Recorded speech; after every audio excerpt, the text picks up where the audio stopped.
Hmm.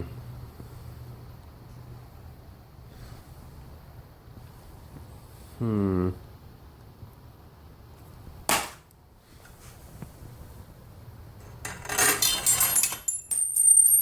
Yeah. Hmm. Aha.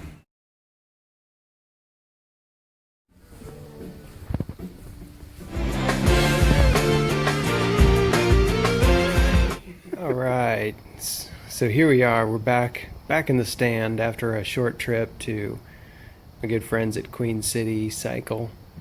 They really hooked me up on this one.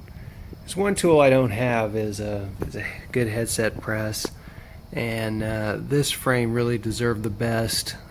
They went in and set this all up for me, pressed that in right, um, trimmed the or cut the steer tube down and threaded that top piece for me.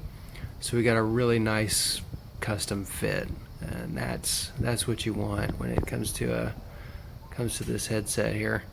It's classic, clean, and looks great, and smooth like butter.